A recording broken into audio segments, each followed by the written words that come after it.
ఓం సాయిరామ్ సమర్థ సద్గురు సాయినాథ్ మహారాజ్ కీ జై. మన సాయి బిడ్డలందరికీ నమస్కారం ఫ్రెండ్స్. ఎలా ఉన్నారండి? ఏం చేస్తున్నారు? అందరూ బాగున్నారు కదా? మన సాయినాథ్ ఉండే వలన అందరూ బాగుండాలని మనస్ఫూర్తిగా బాబావారిని కోరుకుంటూ, బిడ్డ ఈరోజు శివ పార్వతులను తాకి ఈ సందేశం విను తల్లి. నీకు ఎంతగానో ఈరోజు నీకు ఒక అద్భుతమైన కథ అయితే నేను చెప్పబోతున్నాను. ఈ కథ వినగానే నీ జీవితంలో సుఖము, సంపద, ఆనందం వర్షంలాగా కురుస్తాయమ్మా. ఈ కథ హృదయాన్ని తట్టబోతోంది, ఆకర్షించబోతోంది. శివ పార్వతుల సంభాషణతో ఈ కథను ప్రారంభించుతున్నాను. ఒక్కసారి శివుడు పార్వతీదేవితో విలాసంగా కూర్చుని ఉన్నారు. దేవి, కొన్ని విషయాలను ఎప్పుడు ఎవరితో కూడా చెప్పకూడదు. ఈ 3 రహస్యాలను దాచిన వ్యక్తి ఎన్నటికీ పేదవాడు కాడు. వీళ్ళ జీవితం సుఖమయం అవుతుంది. పార్వతీదేవి ఆసక్తిగా కళ్ళలో కుతూహలంతో అడుగుతుంది, స్వామి అవి ఏమిటి? ఆ 3 విషయాలు తెలిస్తే మనిషి ఎప్పటికీ దుఃఖంలో ఉండరా అని చిరునవ్వుతో చెప్పసాగారు. దేవి, నేను ఈరోజు సన్యాసి రూపంలో భూలోకంలోకి వెళ్ళి ఈ 3 రహస్యాలను ఒక కథ రూపంలో నీకు చెప్పబోతున్నాను అని ఆ కథను జాగ్రత్తగా హృదయంలో విన్నట్లయితే కనుక బిడ్డ, నీకు కూడా మొత్తం విన్నంగా అర్ధాంతరంగా వదిలేసి వెళ్ళవద్దు. ఎందుకంటే ఈ పవిత్రమైన కథను, నా శివయ్య కథను పూర్తిగా విన్న వాళ్లకు మనసుకు కోరిన ఫలితం లభిస్తుంది. మీరు కనుక నా మాటను, నా ఆజ్ఞను అగౌరవపరచకుండా ఎలా ఈ కథను చక్కగా జాగ్రత్తగా చివరి వరకు విన్నావు అంటే నీ జీవితం చాలా ఆనందంగా, అందమైన పూలవనంలాగా ఉంటుంది అని సాయినాథుడు ఈ కథ చెప్పడం స్టార్ట్ చేశారండి.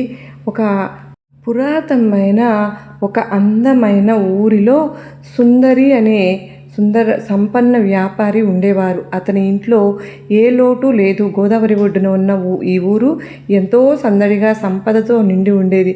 సుందర్ మాత్రం వ్యాపారం రోజు రోజుకు వృద్ధి చెందేది. అతని భార్య సుమతి ఎంతో సరళమైన స్వభావం కలది. ఆమె మనసు ఎప్పుడు కూడా ఆనందంతో నిండి ఉండేది. సుందర్ ప్రతి నెల తన భార్య కోసం కొత్త బంగారు ఆభరణాలు, రంగురంగుల చీరలు తెచ్చి ఇచ్చేవాడు. సుమతి ఆ బహుమతులు చూసి గుండెల్లో పొంగిపోయేది. వాళ్ళ ఇల్లు ఎప్పుడు కూడా నవ్వులతో, సంతోషంతో నిండి ఉండేది. సుందర్ ఇంటి తోటలో ఒక పెద్ద మర్రి చెట్టు ఉండేది. ఆ చెట్టు గుండె లాంటిది, ఊరి మధ్యలో గొప్పగా నిలబడేది. ఆ చెట్టు కింద ఒక సన్యాసి ఆసనం వేసుకుని ధ్యానం చేస్తూ ఉండేవాడు. ఆ సన్యాసి చూడ్డానికి సాధారణంగా ఉన్న అతని కళ్ళల్లో ఏదో దివ్యమైన తేజస్సు ఉండేది. సుందర్, సుమతి ఇద్దరూ ఆ సన్యాసిని ఎంతో గౌరవించేవాళ్ళు. అతని సేవలో ఏ లోటు రానియకుండా చూసేవాళ్ళు.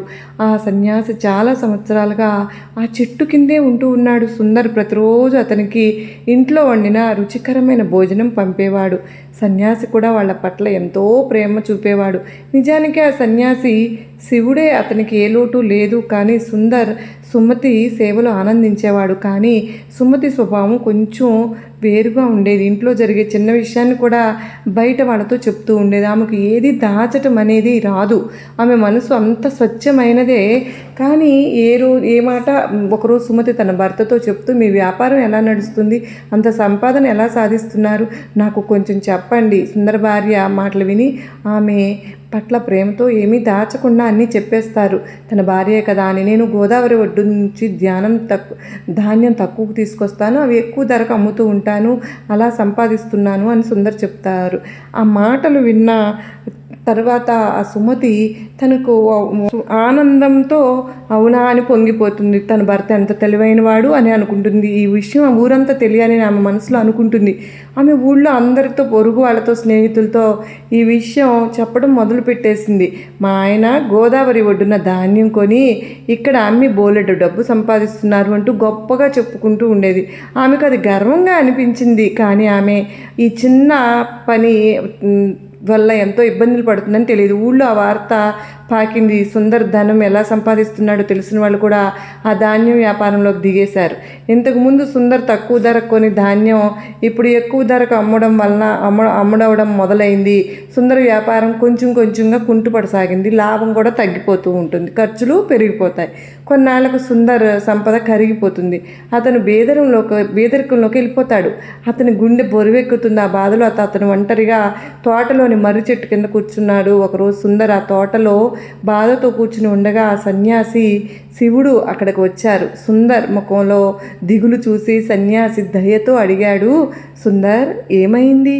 నీవు ఎందుకు ఇంత బాధపడుతున్నావు? సుందర్ తన గుండెలోని బాధను అంతా బయట పెట్టేశాడు. స్వామి, నా వ్యాపారం నాశనమైంది. ఊళ్ళో అందరూ నేను చేసే ధాన్యం వ్యాపారంలోకి దిగారు. ఇంతకుముందు తక్కువ ధరకు కొని ధాన్యం ఇప్పుడు ఖరీదైపోయింది. నాకు లాభం రావడం లేదు. నా సంపద అంతా కరిగిపోయింది అని సన్యాసి సుందర్ మాటలు విని శాంతంగా అంటాడు. సుందర్, నీవు ఈ వ్యాపార రహస్యం ఎవరితోనైనా చెప్పావా? సుందర్ కొంచెం ఆలోచించి చెప్పాను. అవును స్వామి, నేను నా భార్య కదా అని సుమతితో ఈ విషయం చెప్పాను. ఆమె నన్ను అడిగినప్పుడు నేను అన్నీ వివరంగా చెప్పాను. సన్యాసి వేషంలో ఉన్న శివుడు మనసులో నవ్వుకుని సుందర్తో అంటాడు, సుందర్, నీవు చాలా పెద్ద తప్పు చేశావు. కొన్ని రహస్యాలు ఎంత సన్నిహితులైనా చెప్పకూడదు.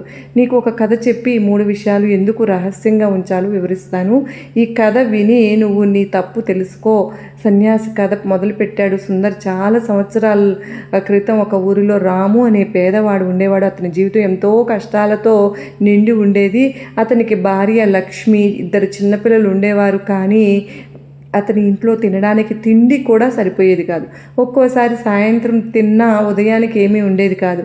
ఒకసారి ఉదయం తిన్నా సాయంత్రం పస్తులు ఉండేవాళ్ళు. అట్లా ఒక్కపూటే తినేవారు. రాము రోజు కూలి పనిచేసేవాడు, కానీ ఆ డబ్బు ఇంటి ఖర్చులకు సరిపోయేది కాదు. ఒకరోజు లక్ష్మి రాముతో, స్వామి, బేదరికం మనల్ని బాధిస్తోంది. ఇలా ఎన్నాళ్ళు సాగుతుంది? నేను ఇంటిని ఏదోలాగా చూసుకుంటాను. నీవు బయటకు వెళ్ళి డబ్బు సంపాదించు. పిల్లల కోసం ఏదైనా సరే చేయాలి. లక్ష్మి మాటలు విని రాము గుండె బరువెక్కుతుంది. అతను తన పిల్లలను, భార్యను చూసి కళ్ళల్లో నీళ్లు తిరుగుతాయి. అప్పుడు కానీ ఆమె మాటలు నిజమని అతనికి తెలుసు. కానీ అందుకే ఒకరోజు రాము ధైర్యం చేసి డబ్బు సంపాదించడానికి ఊరు వదిలి బయలుదేరతాడు. రాము అడవులు, కొండలు దాటుకుంటూ నడుస్తాడు. చాలా దూరమే ప్రయాణం చేసి అలసిపోతాడు. ఒక అడవిలో ఒక పెద్ద వేప చెట్టు కనిపిస్తుంది. ఆ చెట్టు నీడన చల్లగా ఆహ్లాదంగా ఉంటుంది. రాము అక్కడ కాసేపు విశ్రాంతి తీసుకోవాలి అని అనుకుంటాడు. అతను చెట్టు కింద పడుకుని ఆకాశంలో మేఘాలను చూస్తూ ఉన్నాడు. అప్పుడు అతను ఒక వింత దృశ్యం చూశాడు. ఏంటి అంటే, ఒక పెద్ద పాము ఆ చెట్టు మీదకు ఎక్కుతోంది. రాము ఆశ్చర్యంగా ఆ పాముని గమనిస్తాడు. ఆ చెట్టు దొంగల్లో చిలకలు కూడా ఉంటాయి. అందులో ఒక చిన్న చిలకలు కూడా ఉన్నాయి. పాము ఆ గూటి వైపు వెళ్తుంటే చిన్న చిలకలు భయంతో అరవసాగాయి. రాము గుండెల్లో ఏదో తట్టినట్లయింది. ఈ పాము ఆ చిన్న పిల్లలను తినేస్తుంది కాబోలు. నేను చూస్తూ ఊరుకుంటే పాపం తగులుతుంది అనుకుంటాడు. ఇంకా అతను వెంటనే లేచి చెట్టు మీదకు ఎక్కుతాడు. ఒక కర్రతో ఆ పామును కొట్టి చంపేశాడు. ఆ పాము కింద పడిపోయింది. రాము తిరిగి కిందకు వచ్చి ఆ చెట్టు కింద పడుకున్నాడు.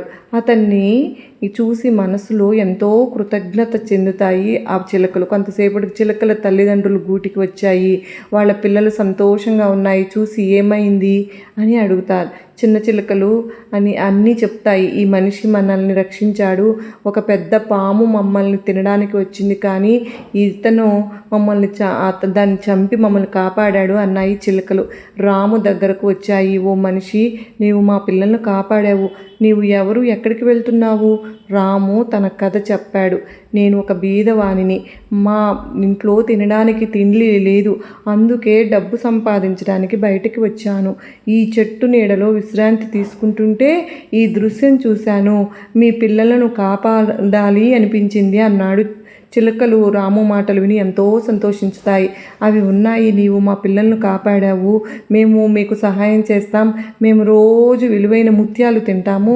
ఈ ముత్యాలు మనుషులకు చాలా విలువైనవి కదా. నీవు ఈ ముత్యాలు తీసుకెళ్ళి బజార్లో అమ్ముకుని నీవు ఇక్కడే ఉండు. మా పిల్లలను కాపాడుతూ ఉండు. మేము నీకు రోజు ముత్యాలు ఇస్తాము. రాము ఈ మాటలు విని ఆనందంతో గుండెలు పొంగిపోతారు. ఇక్కడే ఇంకెందుకు బయటకు వెళ్తాను నేను అనుకుంటాడు. అతను కొన్ని ముత్యాలు తీసుకెళ్ళి బజార్లో అమ్మి ఇంటికి తీసుకువెళ్ళి అవసరమైన సామాన్లు కొనుక్కుని ఆ వేప చెట్టు కింద ఒక చిన్న గుడిసె వేసుకుని అక్కడే ఉంటూ ఉంటాడు.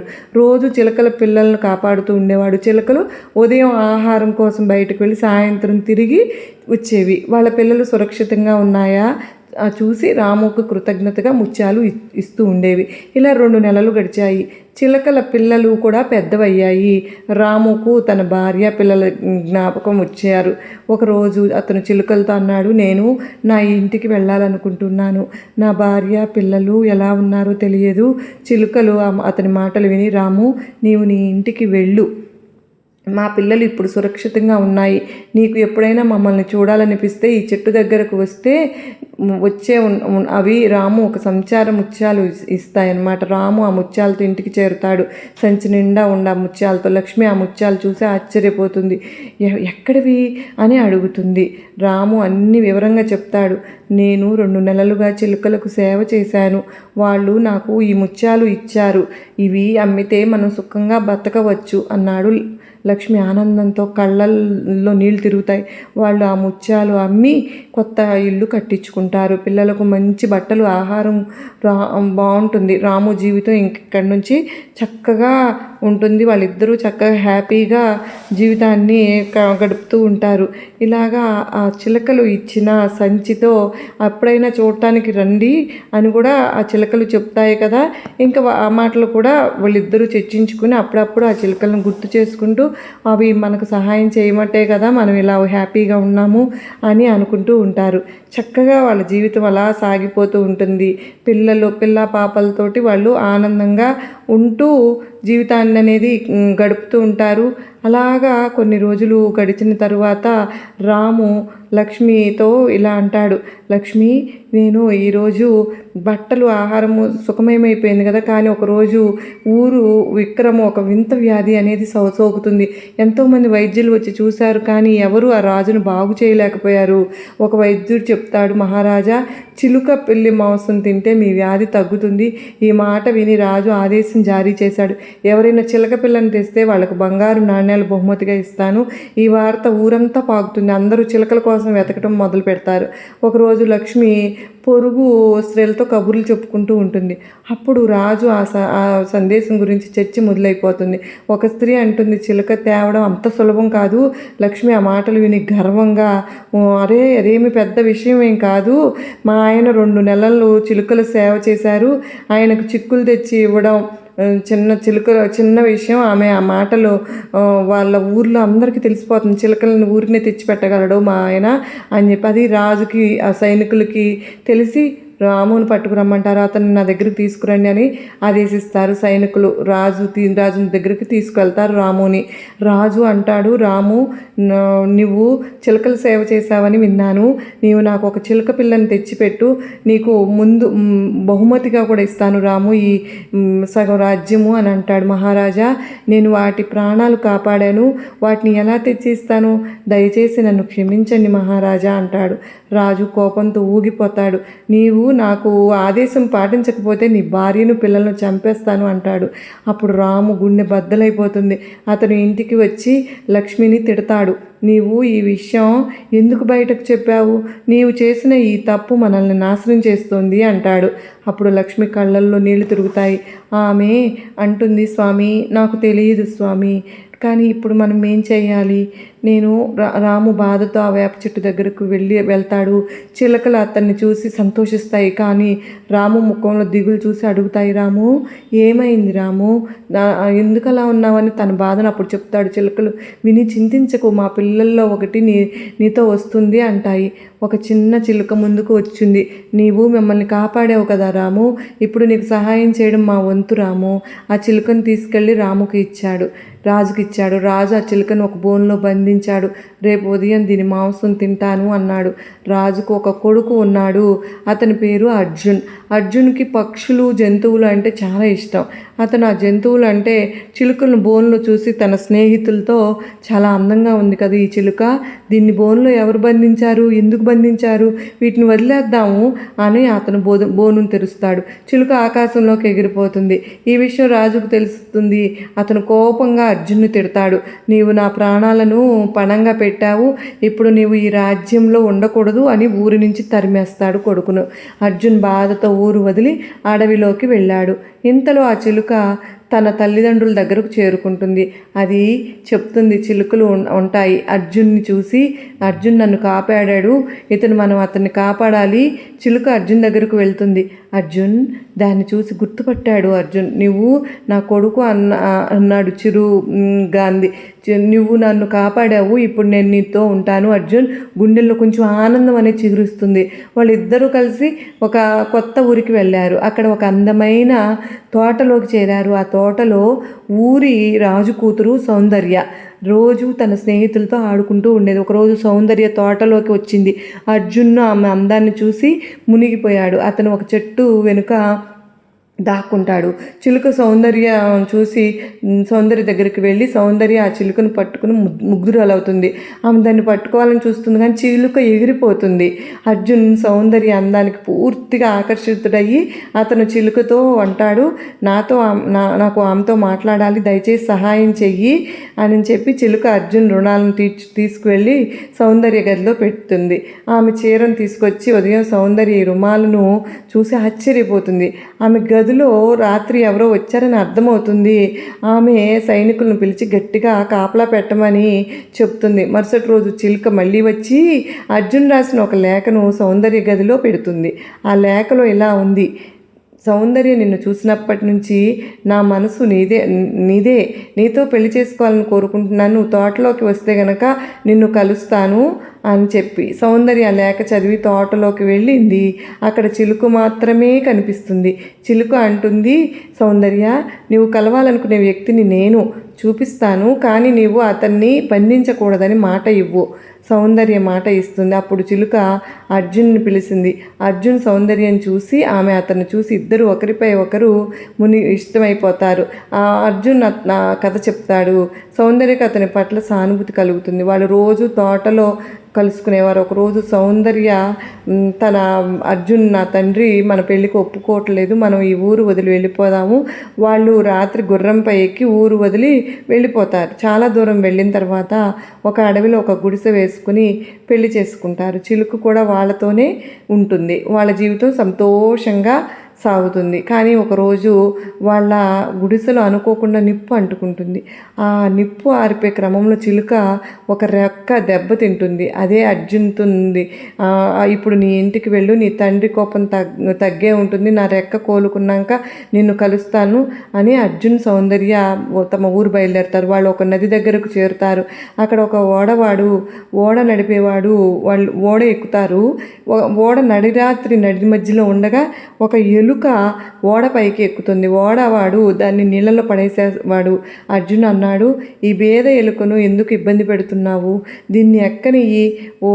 ఓడవాడు అర్జున్ చూసి ఎలుకని ఎక్కనిచ్చాడు, కానీ ఆయన ఓడను కొరికి ఒక రంధ్రం చేసింది. నీళ్లు లోపలికి రావడం మొదలయ్యింది. అప్పుడు ఓడ మునిగిపోయింది. అర్జున్ సౌందర్య నీళ్ళలో కొట్టుకుపోయారు. అర్జున్ ఒక ఒడ్డుకు చేరాడు. సౌందర్య మరో ఒడ్డుకు చేరుతుంది. సౌందర్యను ఒక తోటవాడు చూసి రాజు దగ్గరకు తీసుకువెళ్ళాడు. రాజు సౌందర్య అందానికి మోహితుడవుతాడు. ఆమెను తన రాణిగా చేసుకోవాలనుకుంటాడు. సౌందర్య బుద్ధిగా కొన్ని రోజులు ఆగండి అని అంటుంది. ఆమె రాజు అతిథిగా రాజభవనంలో ఉండసాగుతుంది. ఇంతలో అర్జున్ ఆ ఊరిలో సౌందర్య ఉందని తెలుసుకుంటాడు. అతను ఆమె దగ్గరకు వెళ్తాడు. సౌందర్య అతను చూసి కళ్ళల్లో నీళ్లు తిరుగుతాయి. ఆమె అంటుంది, స్వామి, నీవు ఇక్కడే ఉండు, నేను రాజుకు సేవలు చేస్తూ ఉన్నాను. సరైన సమయం వచ్చినప్పుడు మనం ఇక్కడి నుంచి వెళ్దాం. అర్జున్ రాజు సేవకుడిగా చేరాడు. ఒకరోజు ఆ చిలుక ఇప్పుడు దాని రెక్క కోలుకుని సౌందర్య దగ్గరకు వస్తుంది. అప్పుడు సౌందర్య, అర్జున్ తమ కథ చెప్పారు. చిలుక అంటుంది, ఈ రాత్రి రాజు సైనికులు నిద్రపోతారు, అప్పుడు మీరు ఈ రాజ్యం వదిలి వెళ్ళిపోండి. అలాగే జరుగుతుంది. రాత్రి సైనికులు నిద్రలోకి జారుకున్నప్పుడు అర్జున్ సౌందర్య రాజ్యం వదిలి రాజ్యంలోకి చేరారు. అర్జున్ తన భార్యతో తండ్రి దగ్గరకు వెళ్ళాడు. రాజు విక్రమ్ తన కొడుకుని కోడల్ని చూసి ఆనంద బాష్పాలు పొంగుతాయి. అతను తన తప్పును గుర్తించాడు. నీవు ఆ చిలుకను కాపాడావు, ఆ చిలుక నిన్ను కాపాడింది అని అంటాడు రాజు. ఆ రోజు నుంచి రాజ్యంలో పక్షులను, జంతువులను కాపాడాలని ఆదేశం జారీ చేశాడు. సన్యాసి సుందర్తో, ఈ కథ నీకు కూడా ఒక గుణపాఠం. కొన్ని రహస్యాలు ఎవరితోనూ చెప్పకూడదు, కానీ నీవు నీ భార్యతో చెప్పి నీ వ్యాపారానికి నాశనం చేసుకున్నావు. అది నీ నాశనానికి కారణం అయ్యింది. నువ్వు ఒక విషయం గుర్తుంచుకో, 3 విషయాలు గుర్తుంచుకో. 1, నీ సంపాదన రహస్యం ఎవ్వరితోనూ చెప్పకు. 2, ఇంటి గొడవలు, ప్రేమ విషయాలు బయట వాళ్లకు చెప్పకు. 3, నీ బలహీనతలను ఎవరి ముందు కూడా బయట పెట్టకు. ఇలా చేస్తే నీ జీవితం సుఖమయమవుతుంది. ప్రతి ఒక్కరూ కూడా ఈ సుమతితో మాట్లాడి అతను చక్కగా ఇక నుంచి ఇంటి రహస్యాలు బయటకు చెప్పవద్దు అని చెప్తాడు. ఈ కథ మనకు ఒక గొప్ప గుణపాఠం అండి. జీవితంలో కొన్ని విషయాలను రహస్యంగా ఉంచాలి బిడ్డ, ఉంచితేనే నీ సంపద, నీ సుఖము, శాంతి కాపాడబడతాయి అని చక్కని సందేశంతో ఈరోజు శివుని ఆశీస్సులతో మనందరం కూడా ఒక జీవిత సత్యాన్ని తెలుసుకున్నాం. మన జీవితాలన్నీ కూడా ఆనందమయం కావాలని, మనందరికీ కూడా ఆ సాయినాథుని కృపా కరుణా కటాక్షములతో మనందరము కూడా ఉండాలి అని చెప్పి ఆ శివయ్యను, ఆ పార్వతీ పరమేశ్వరులను తాకిన బిడ్డ, నీకు అంతా మంచే జరగాలి. ఈ రోజు నుంచి నీ జీవితంలో ఇటువంటి రహస్యాలను ఎక్కడా కూడా బయట పెట్టవద్దమ్మా అని మన సాయినాథుడు మనకు ఎంతగానో చెప్పారు కదా ఫ్రెండ్స్. మరి మనందరికీ కూడా ఈ వీడియో అనేది నమ్మకాన్ని, ధైర్యాన్ని కలిగించిందని అనుకుంటున్నాను. నచ్చింది అని అనుకున్నవారు ప్రతి ఒక్కరూ కూడా చిన్న లైక్ ఇచ్చి సపోర్ట్ చేయండి. మరొక చక్కని సాయినాథుని సందేశంతో మీ ముందుంటాను. అంతవరకు నమస్కారం అండి. ఓం సాయిరామ్. సర్వే జనా సుఖినో భవంతు. లోకా సమస్త సుఖినో భవంతు.